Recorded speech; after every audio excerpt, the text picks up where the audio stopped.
Our speaker has a 20-minute presentation, and then he will entertain questions, but please keep your questions to 1 minute so that we can get as many people to have their questions answered as possible, because our speaker has to leave, Lee has to leave exactly at 7:30 tonight. So Lee, I'm going to turn it over to you now. Thank you, Joy. And I really appreciate the opportunity to come and speak to this organization.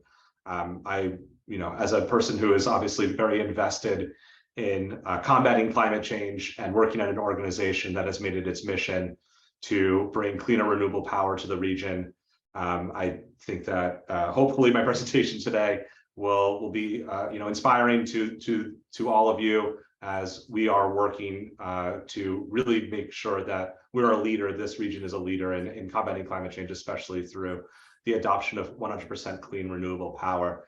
My name is Lee Friedman. I'm the Senior Manager of Strategic Partnerships for San Diego Community Power. I've dropped my information into the chat. It's also at the end of this PowerPoint. I will send this PowerPoint to Joy after the presentation so you can have access to it.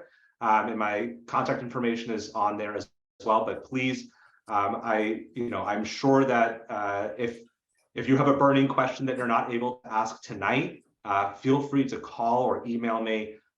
With 50 plus people are here today, I'm sure one of you will have a question that I don't know the answer to as well, and I'd be happy to take that back to some of our very expert staff and make sure to get you an answer. But I'm gonna go through a presentation today.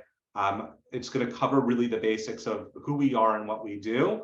And then afterwards, as Joy said, happy to answer any questions that you might have. But yes, I do have a hard stop at 7:30. So I'm going to share my screen in just a second. One moment, please.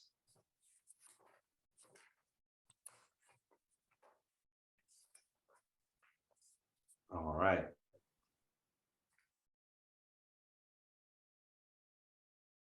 So, San Diego Community Power, who are we?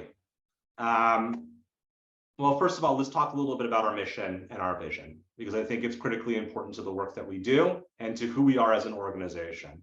We're a community choice aggregator, a not-for-profit public entity, and our mission is to be a community-owned organization that promises affordable clean energy and invests in the community to create an equitable and sustainable future for the San Diego region. Our vision is to be a global leader inspiring innovative solutions to climate change by powering our communities with 100% clean, affordable energy while prioritizing equity, sustainability, and high-quality jobs. San Diego Community Power is a joint powers authority. So we were formed initially by the cities of Chula Vista, Encinitas, Imperial Beach, La Mesa, and the city of San Diego. This is why you may have noticed, and those of you who have advocated for inclusion of the county and San Diego Community Power, we actually launched our service to the 5 initial founding cities last year, and why we are now launching service to both National City and the unincorporated areas of the county, as those 2 entities joined our agency in 2021. Community choice aggregation as a model is not new in the state of California. We were enabled through legislation, Assembly Bill 117 in 2002. It took about 10 years for the first community choice aggregator to launch. Up in Northern California was Marin Clean Energy. But since then, 25 CCAs have started and are operational with over 200 cities and counties in California. And it's expected within the next couple of years that about half the load in all of California will be served through community choice aggregation. So this is not a new entity, or this has been tried and tested, and we've seen significant significant value for customers who are in community choice aggregators, both from a rates perspective, but also getting cleaner, more renewable power and the aspect of local control. So we launched our service back in March of 2021. We started with our municipal accounts and then moved into commercial and industrial accounts in June of 2021.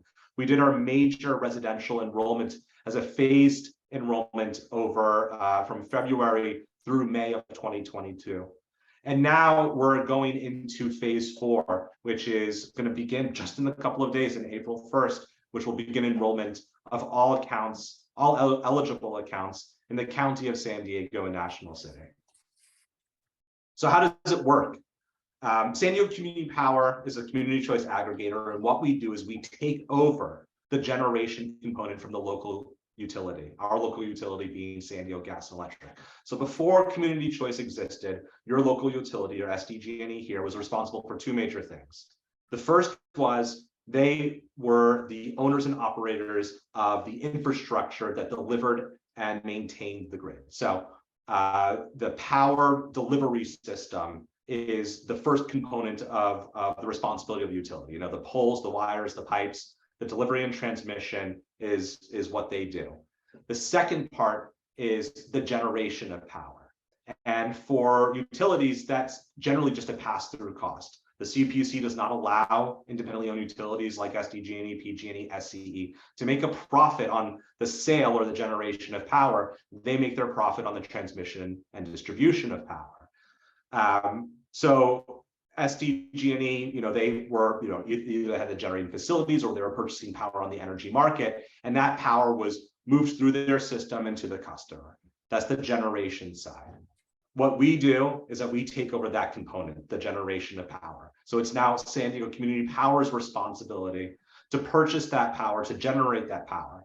It still moves through SDG&E, poles, wires, pipes. They're still going to be charging their delivery and transmission fees. Ultimately, the customer is receiving the power that we're purchasing on their behalf, and it's much cleaner and slightly less expensive. So, you know, we'll get into a little bit later about what it looks like on the bill itself, but this is why customers might be a little bit confused about, you know, who we are and how we exist, because we still show up on the SDG&E bill. You're not billed separately by San Diego Community Power. We're simply replacing the generation service on your SDG&E bill. So we offer 2 service levels. Our standard service level is called Power On, and then we offer a 100% renewable service called Power 100. This chart is just showing you what the renewable energy content of our service levels are compared to SDG&E's service.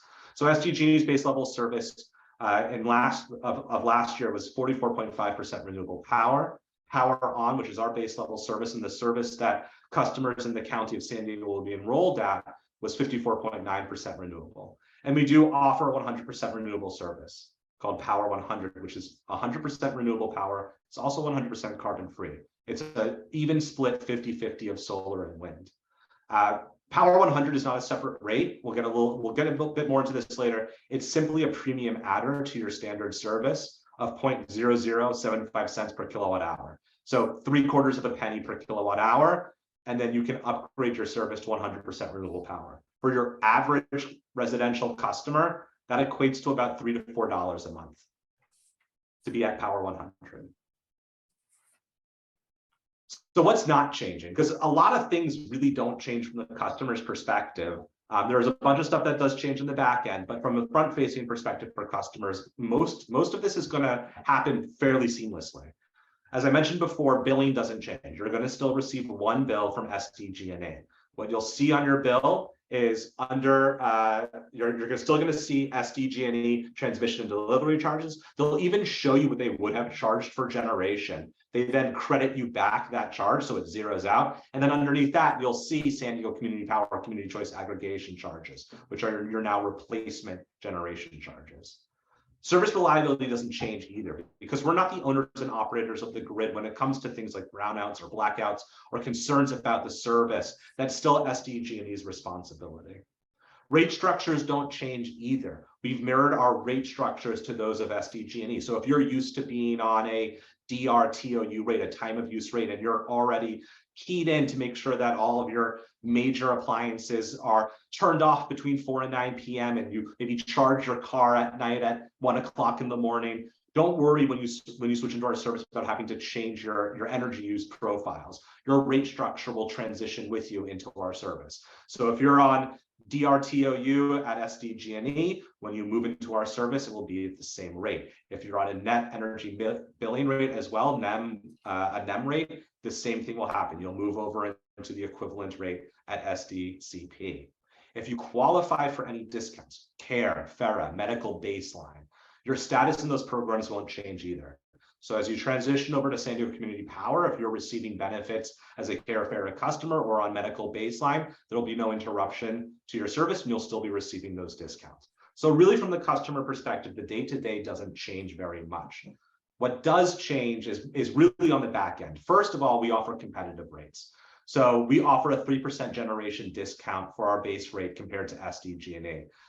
For most customers, that translates to a total bill savings of around 1 to 2%. So customers, when they're in our service, not only are they getting cleaner power, they're also going to be paying a little bit less money. It's obviously a much higher renewable energy product. As you saw in the previous slide, our power content label for 2021, our renewable energy content was 54.9% renewable for our base level service Power On. We are required to maintain at least a minimum of 50% renewable for that level of service. And over time, our mission is to get to 100% renewable service by 2035 or sooner. So every year, the expectation is that overall renewable base percentage will be climbing until we reach 100% renewable energy in 2035.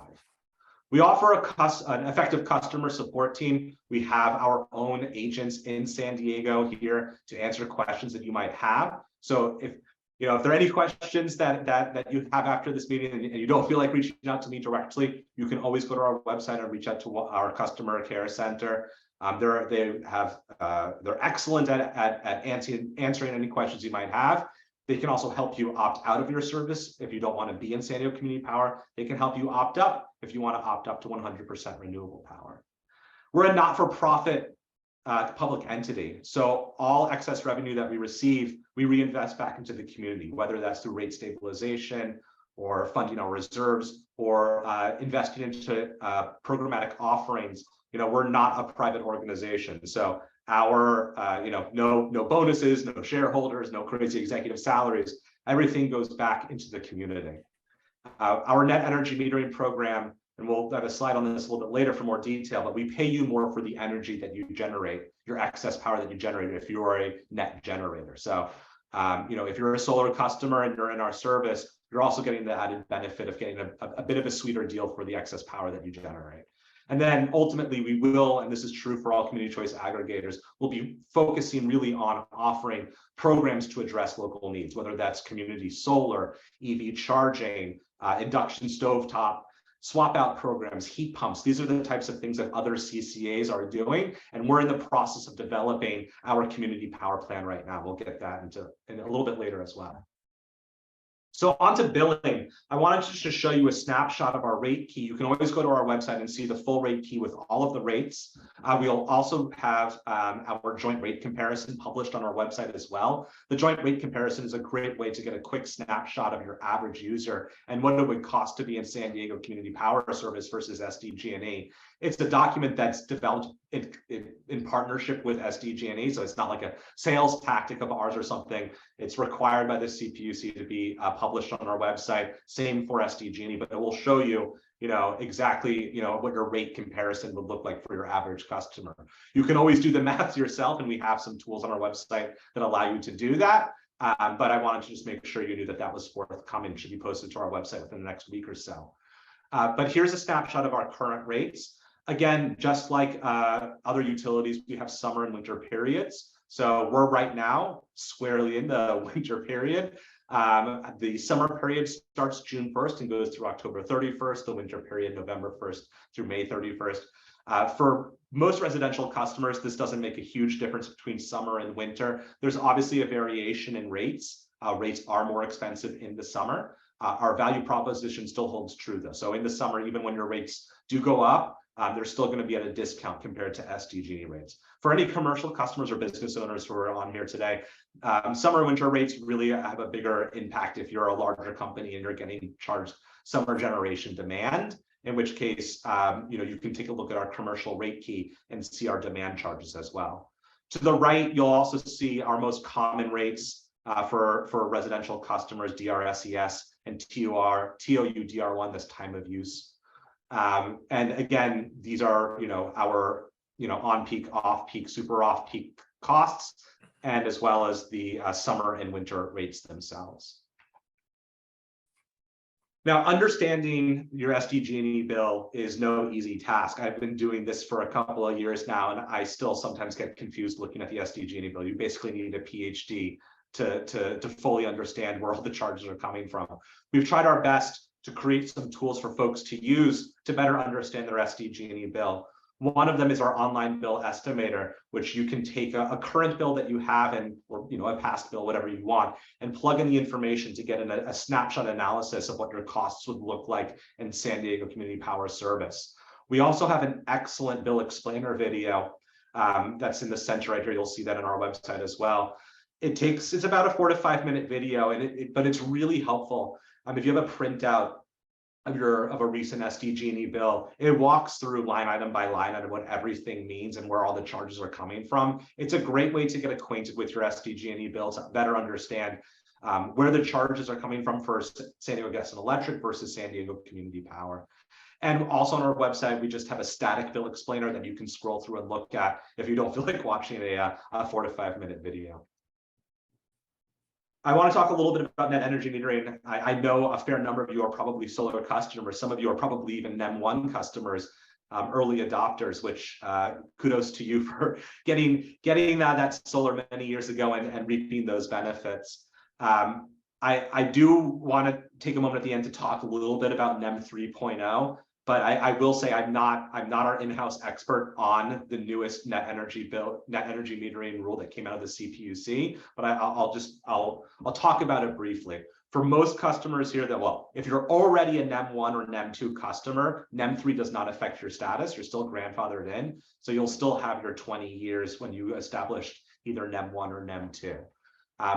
For our net energy metering program, we have not yet decided if we're going to create a separate one for NEM 3 customers. So this is just really applicable to NEM 1 and NEM 2 customers right now. But it essentially mimics that of SDG&E's net energy metering program with a couple of significant differences that I think makes it a better program. I mean, the first thing is that we have the same rate schedule. So again, you don't have to worry about your rates changing. We do a monthly billing instead of an annual billing, but the annual option is still available. Most net energy meter customers, about 70% of net energy meter customers, are what we call net consumers, meaning they are consuming more power than they're generating. And for those customers who previously, for net energy consumption customers, at the end of the year, you're probably used to getting a giant bill from SDG&E that is due all at once, right? It's like, oh, I balanced out at the end of the year. I consumed, 5,000 more kilowatt hours than I generated. Here's a, several $100 bill. We thought that was, particularly concerning because a lot of customers get bill shock when they see that at the end of the year, may not have that cash available at the time. So we default customers into a monthly billing instead, which just basically is mini true-ups. It balances your credits against your usage on a monthly basis. And the recommendation is if you're a net consumer to stay in that monthly true-up, since it's a lot better from an accounting perspective. If, however, you're a net generator, which maybe there are more folks in the East County you're getting a lot more of that sunshine and some early adopters, we still have an annual billing option available, which may be better for you because for customers who are net generators, getting that annual true-up allows you to have all of that usage cashed out at the net compensation value, the retail value. And so that's something that, is, for individual customers to decide. But if you are a confident net generator, you can go to our website during your enrollment period. There's just a quick form to fill out that says that you want to switch to annual billing. It will be done for you. And then you'll go back to receiving one annual true-up.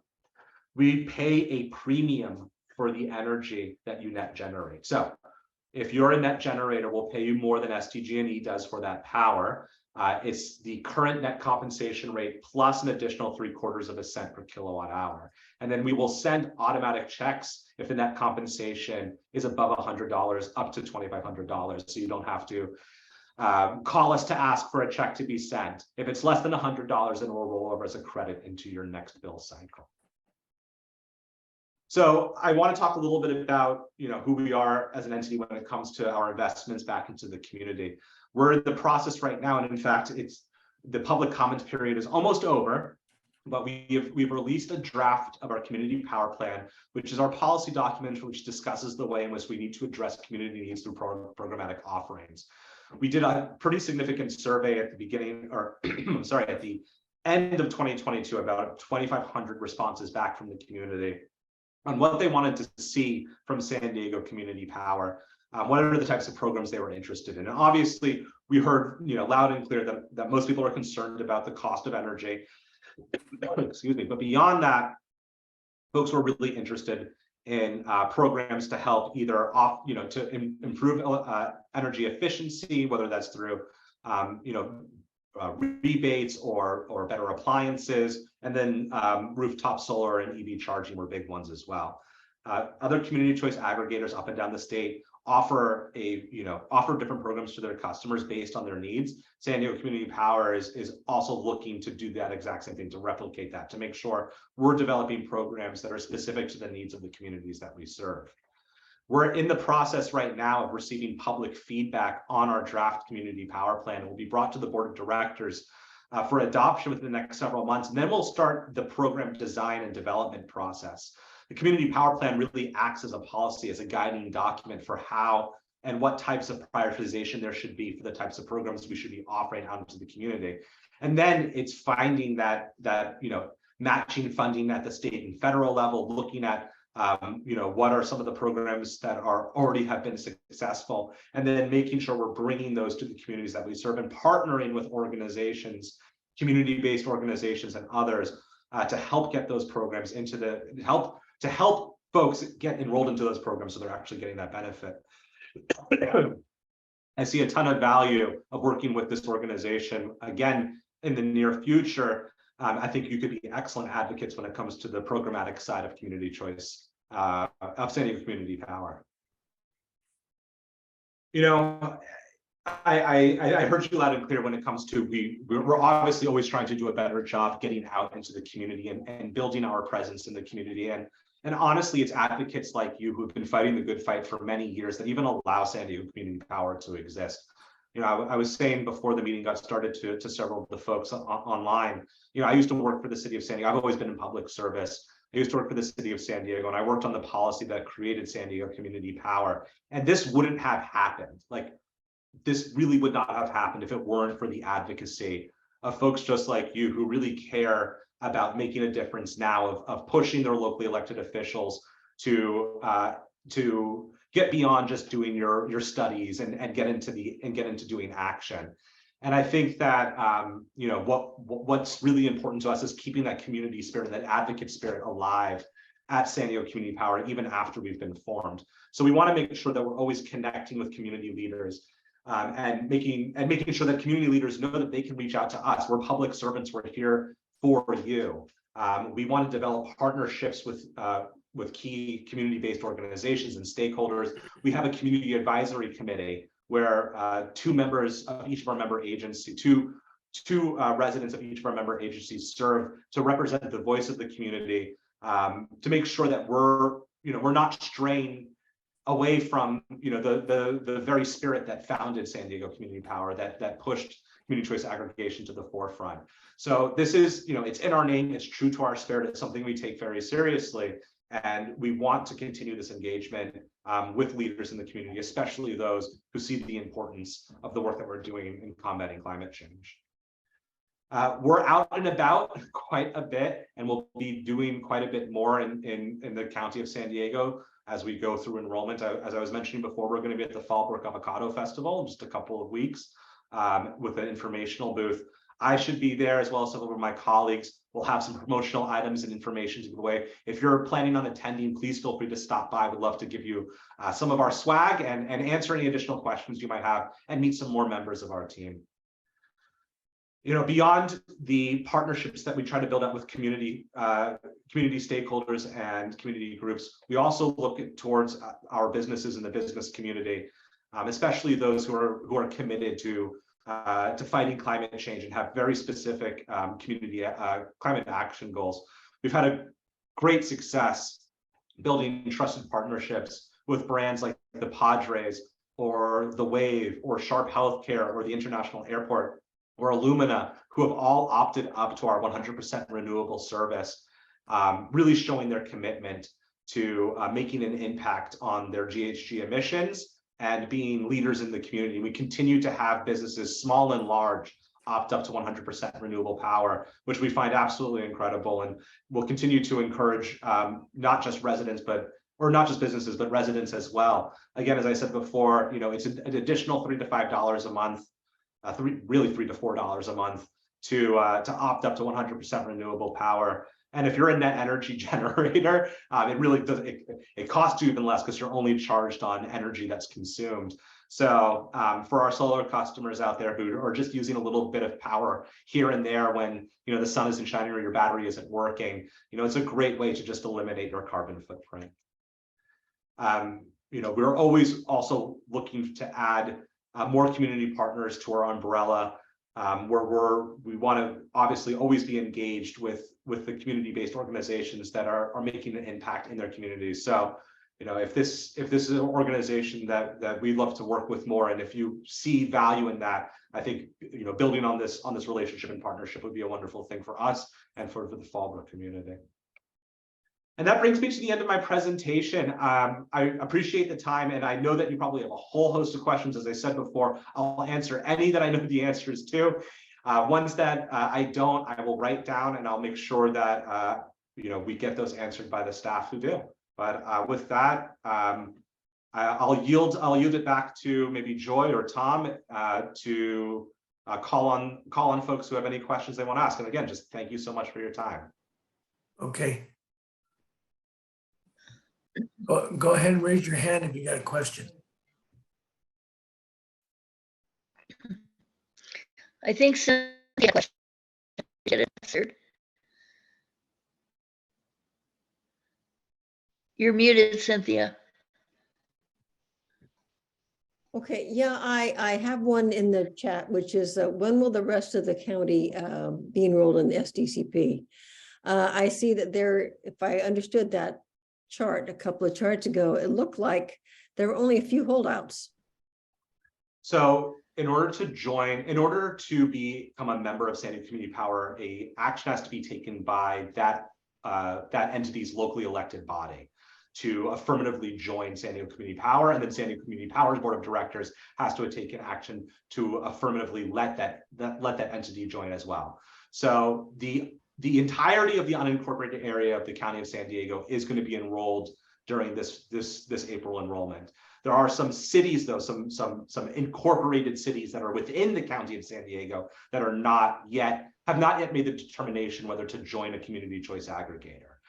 There's another community choice aggregator, in fact, in the San Diego region, Clean Energy Alliance. They serve the North County coastal cities of Solana Beach, Del Mar, Carlsbad, but they've also recently added San Marcos and Escondido. So there is one other community choice aggregator that is also actively enrolling customers as we speak.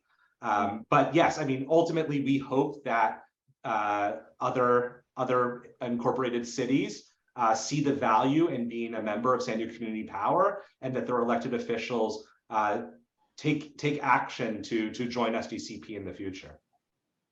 Thank you.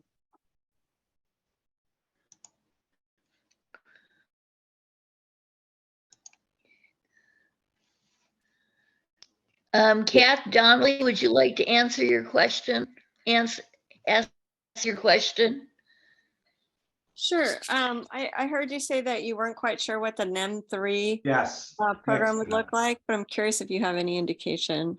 Yeah, sorry, I said I was going to talk about it and then I didn't. Thank you.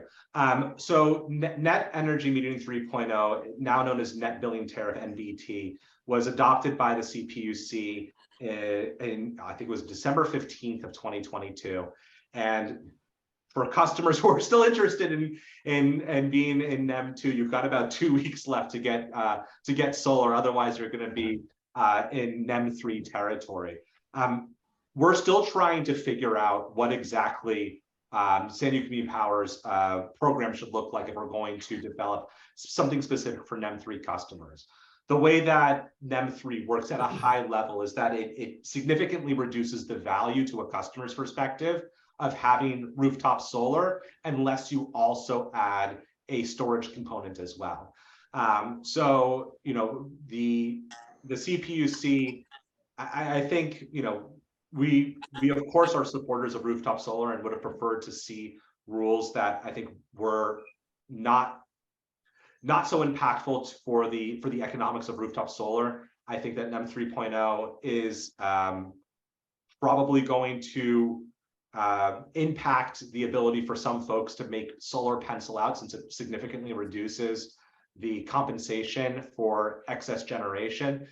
That being said, for customers who are also able to make the investment to have battery storage as well, it significantly increases the value of being able to shift usage during off-peak hours and discharge your battery back to the grid during called event days or on-peak during on-peak hours. So I think that what we'll see is generally a shift, especially when it comes to people who are contemplating rooftop solar, that there's going to be additional incentives for those folks to also include a battery storage solution. From a programmatic perspective, I think we're still looking to see how exactly we can develop something specific for NEM 3.0 that takes into account the changing environment, from a rate compensation perspective. As we develop more, we'll be, having those discussions publicly at our board of directors. And because again, we're a public agency, all of our board meetings are Brown Act notified. They're posted. The agendas are posted to the public. Anybody can attend them, so they happen in an open and transparent way. Harriet has a question. Would you like to ask that, Harriet?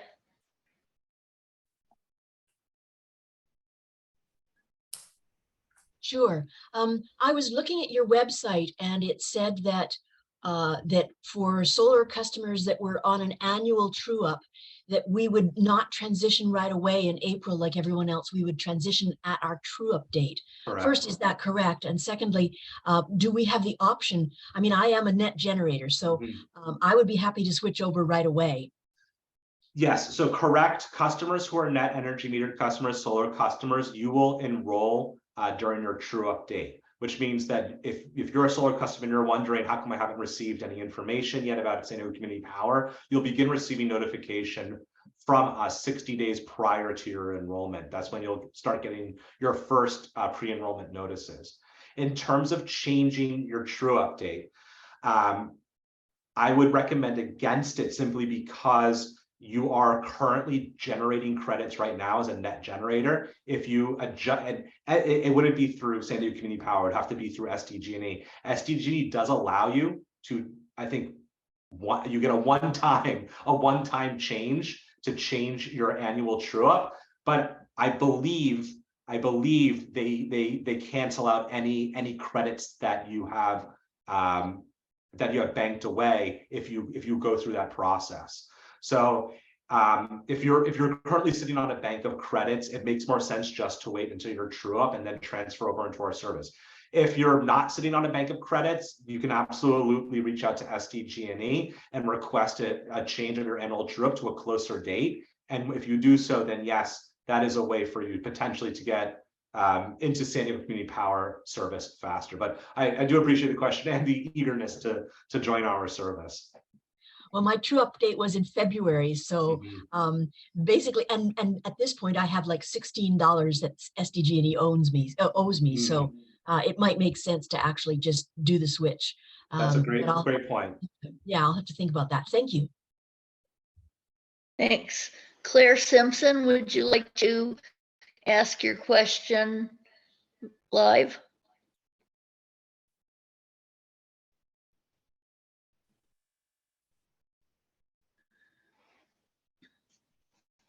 Well, I'll ask it for her. She asked, when will we see meter readings on our bills?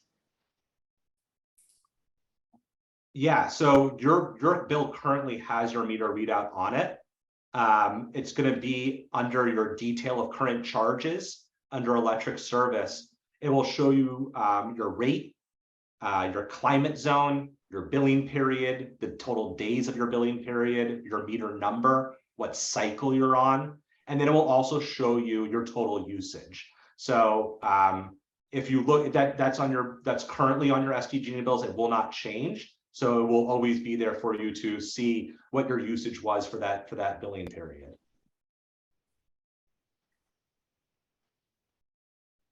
Thank you. Sherry Lamont, would you like to ask your question? Oh, sure. Yes, I wanted to know when Leucadia or Encinitas signed. Yeah, signed. so Encinitas was actually enrolled. They're one of our founding cities, and Leucadia, I believe, is just a subsection of Encinitas. They were one of our founding member agencies, and their customers were enrolled in 2022. Encinitas, which is a bit different from any of our other member agencies, their city council voted to have all of their customers enroll at our Power 100 level. So the entire city of Encinitas, all eligible customers, whether they were commercial, industrial, municipal, or residential, actually enrolled at our 100% renewable level. You always have the option to opt down to 50% renewable if you would like, and plenty of people did, and a number more did also opt out. But Encinitas City Council did take that action to have the enrollment at our Power 100 level, which has obviously made a huge difference in meeting their specific climate action goals, but also helping us get to 100% renewable power faster.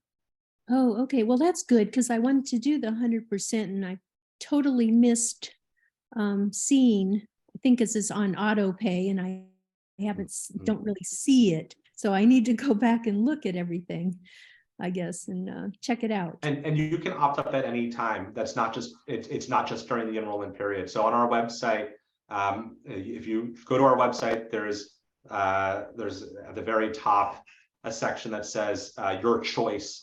And if you scroll down through that, it says opt up to Power 100. All you need to opt up is your 12-digit SDG&E account number. You'll plug that in and some information and hit confirm, and you'll be opted up to 100% renewable power by your next bill cycle, and we'll get email confirmation as Okay, well. that sounds great. Thank you. Thanks, Sherry. Thank you. Carol Parker, would you like to ask your question? Sure. I'm interested in what cities are not presently in a CCA or signed up to be in a CCA in San Diego County. Yeah, Poway, Coronado, Lemon Grove, I think Oceanside. There might be Oceanside is out. I thought Oceanside was going to do it in a year or something like that. I don't think they're being served yet. I can't remember if they've voted to join CEA yet or not. But yeah, there are definitely a couple of holdouts for sure. Do you know approximately the percentage of the county in terms of residents? That are served by San Diego Community Power or served under community choice aggregation? Yes, who are served. Yeah, I think we're about 50% of customers at this point. You know what? And that's not including CEA, so it's probably more. Oh, great. Thank you. Damian Helling has a question. Yeah, hi. I have actually 4 questions. So you said SDG&E cannot make a profit. Is there a chance that they will increase their delivery charges after we go on to your program? The second question is, do you mind if I just answer them one at a time? Sure. Yeah. Oh, that's perfect. Yeah. Thank you. Yeah. So to your first point, SDG&E can't make a profit on the sale of power. They make their profit on the transmission delivery of power.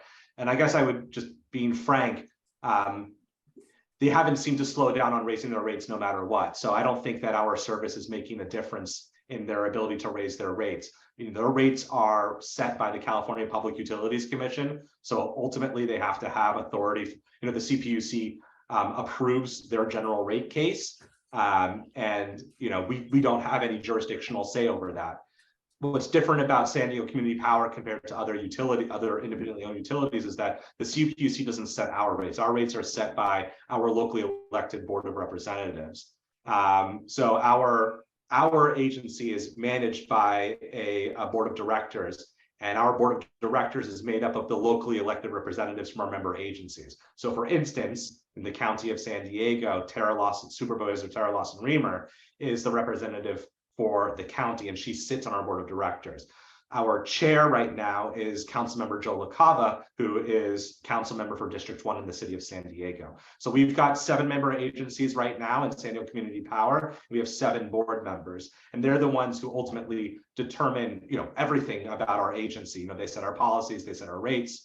they are a governing entity, and they're responsive and responsible to the customers that they serve. So SDG&E, there's a code of conduct. They can't raise rates because of San Diego Community Power, but when they're looking at raising rates, they're raising rates on the transmission and delivery side, specific to the work that they're trying to do on transmission and delivery, and they have to get that approved by the California Public Utilities Commission. Okay, thank you. Second question. Damien, could you hold off on your other three questions? Bettina Tiso has been waiting to ask a question. Go ahead, Bettina. Hi.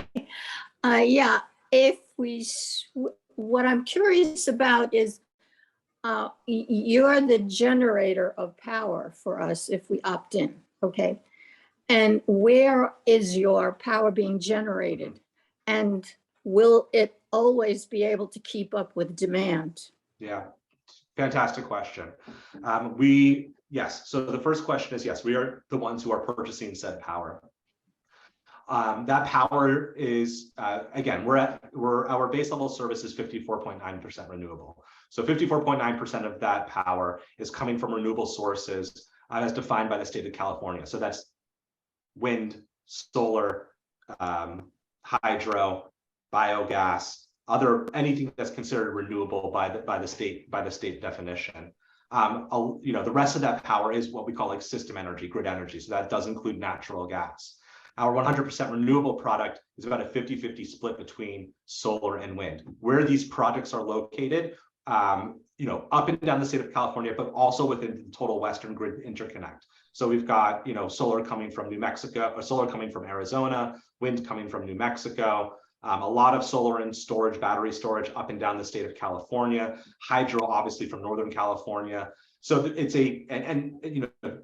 much like your stock portfolio, like you have to have a diversified sources of power to, this is answering the second part of your question, how do we make sure that we're always able to meet demand? We don't put all of our eggs into one renewable basket. So you don't want to have all of your generation coming from, 2 solar farms in Southern California. You want to have a diversified portfolio of sources of power. So that means making sure we've got, a good amount of solar, a good amount of storage, you have wind, you have hydro. Right now we do have that system energy as well, that natural gas that's coming in. As we move to 100% renewable power, I think we're seeing those significant investments right now at the state level in battery storage, and there are battery storage projects that are popping up all over the place. That's going to be a major component in closing that gap from a renewable perspective. But San Diego Community Power itself is also signing power purchase agreements with local developers, specifically to make sure we're generating power locally as well. That way we're investing into good local green jobs for the region, but also making sure that we have power that is being sourced locally. And when I say local, I mean Southern California, so San Diego County, Imperial County, Riverside County. We've got a couple of PPA projects right now in development.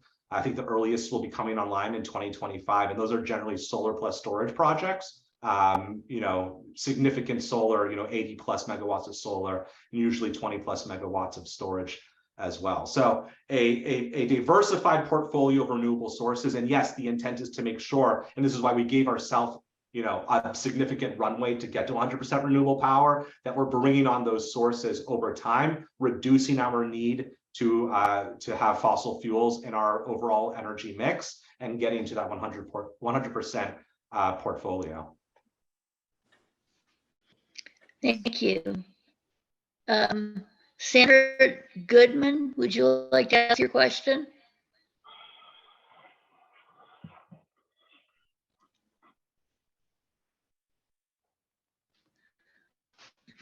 Well, I'll ask it for her. Thank you. You're there. Go ahead. Yeah, it took time to get it unmuted. I'm simply trying to do a comparison between SDG&E.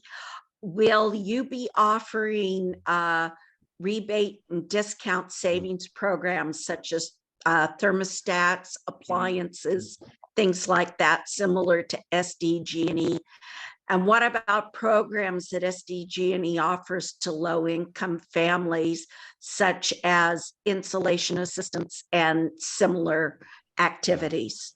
Great question. So first, I just want to say that when you're a customer of San Diego Community Power, that does not preclude you from participating in any of those SDG&E programs. Those programs are funded through through the public PPP. I'm forgetting what the acronym stands for, but those are funded. It's funded by ratepayers, so you always have access to those programs. When you're a customer of ours, you only get the added benefit of also taking advantage of our programs as well. So you're not precluded from taking advantage of SDG&E programs.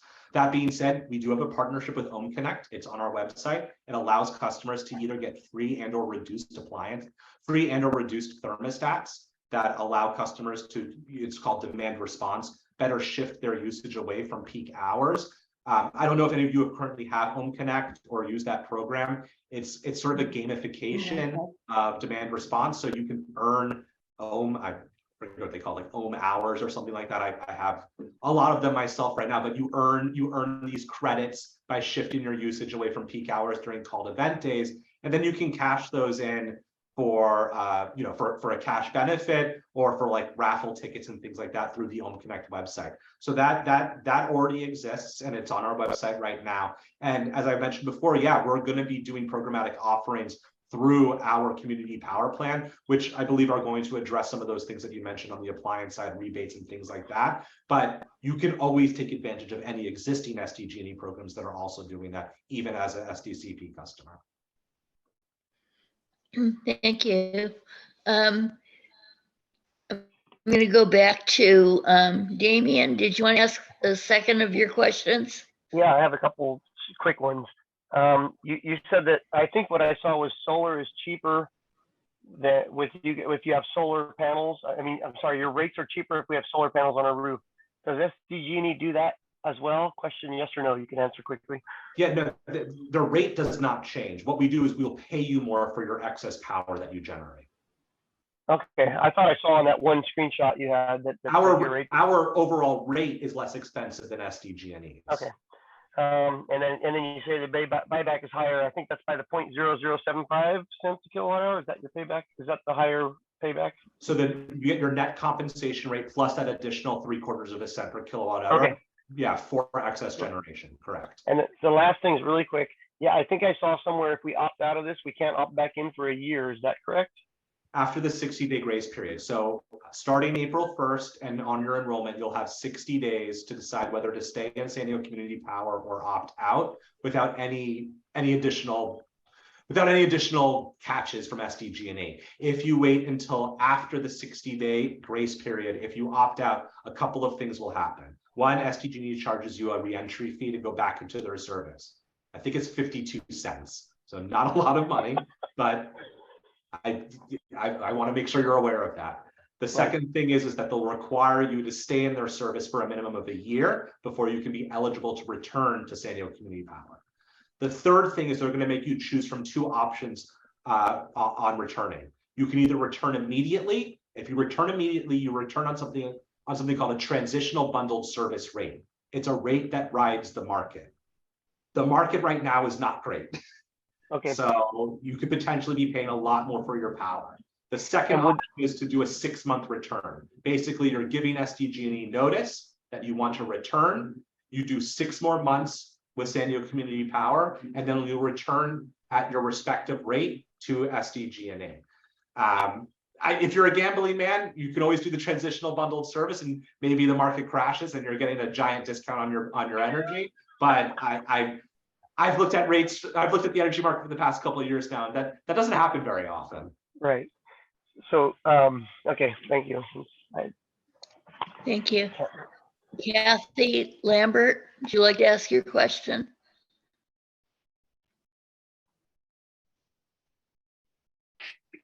It's not really central to this discussion, but I have been noticing the huge cement power storage buildings in Fallbrook on East Mission. And I'm wondering who owns those, and I have a guess what they plan to do with them, but will they have any effect on this changeover? I don't think that's related to anything that we're doing, but yeah, I'll curious to know what those buildings are as well. But no, we don't own any facilities out in Fallbrook.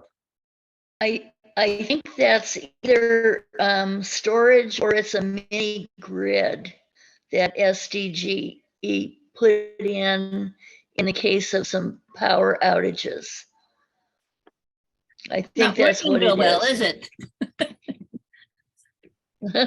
So I think it's, yeah, there was just a big power outage in town, but I think that's what it's designed for. So I think that's part of their transmission. That's not any power generation that Okay, SD Community Power is involved with. Thanks. thank you. Lou Baloo, did you have a question? Well, that may have already been answered. His question was, what happens if sufficient power is not available to meet demand? That's a great question, I and I don't believe I've actually answered it. Okay, All community choice aggregators and in fact, all utilities have to purchase insurance power called resource adequacy.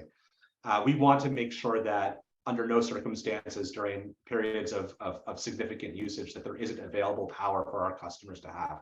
So not only are we responsible for purchasing the day-to-day generation power that's being used, but this is a highly regulated part of the industry. All utilities have to have a certain amount of resource adequacy, or RA, as well, on hold in case of an emergency. Now, in a true apocalyptic scenario, meteor shower destroys multiple generating facilities, and we have, like worst case scenario, San Diego Gas and Electric is also considered a provider of last resort, meaning that if under any circumstances, every single one of our generating resources goes offline and we're not able to bring that power to grid, SDG&E is required as the provider of last resort to make that power available to customers.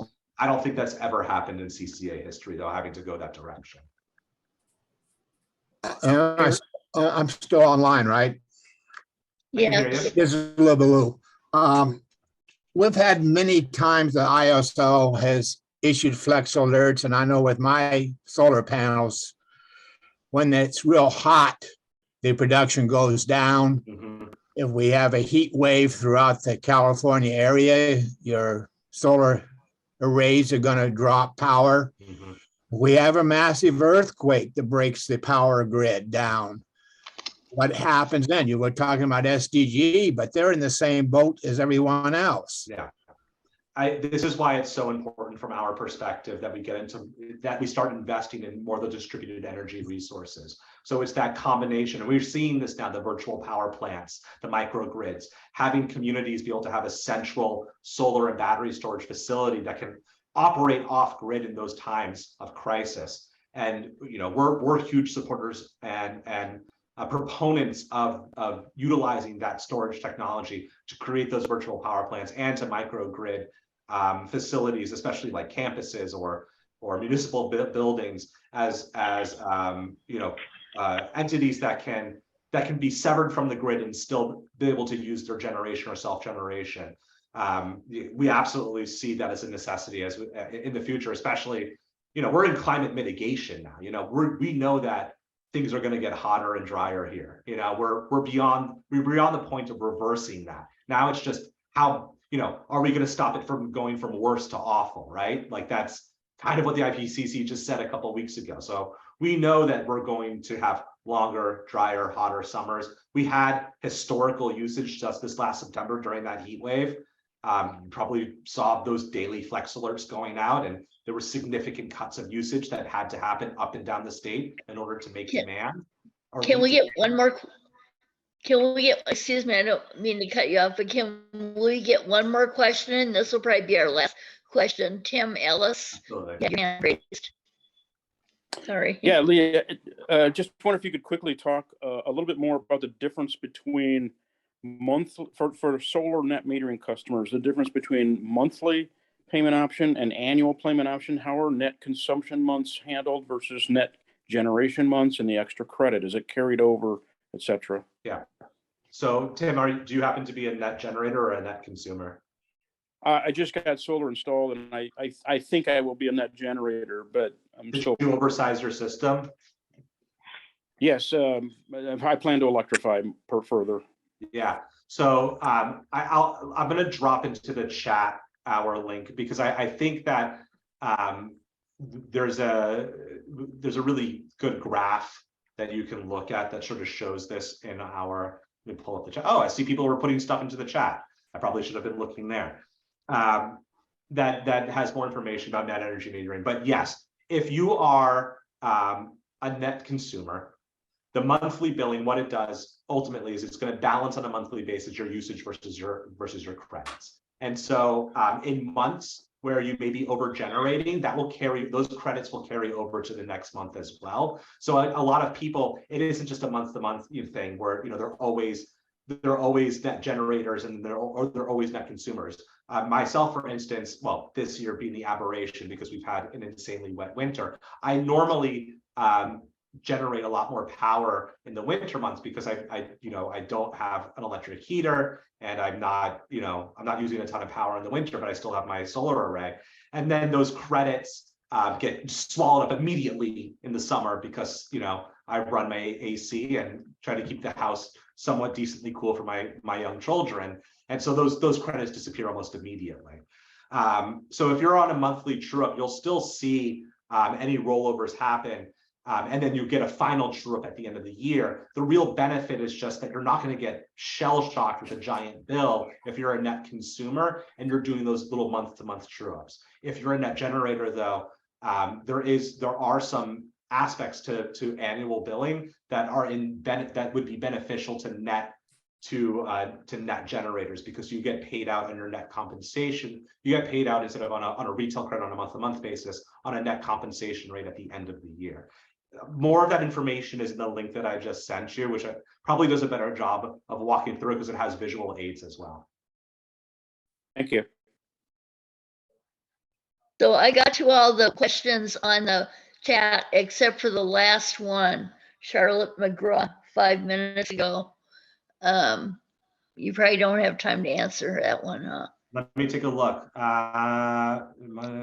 Will joining versus opting out? Yes, you will save money by being a customer of Sandy Community Power because not only are our generation rates less expensive than SDG&E, so you'll be saving right then and there. If you end up being a net generator, we will pay you more for that power than SDG&E would. So barring any changes to SDG&E's rates right now, the way that the rates are stacked up, you will be saving money by being a Sandy Community Power customer. All right. Switching back and forth doesn't change NEM 1 or 2 people, right? It doesn't go to NEM 3 when you switch back and forth. No, the only way to move to NEM 3 at this point, from my understanding, is if you make a significant change to your existing system. I think if you add 50% more solar panels to, if you're a NEM 1 or NEM 2 customer and you add like an additional 50% more solar, I believe that automatically switches you to NEM 3.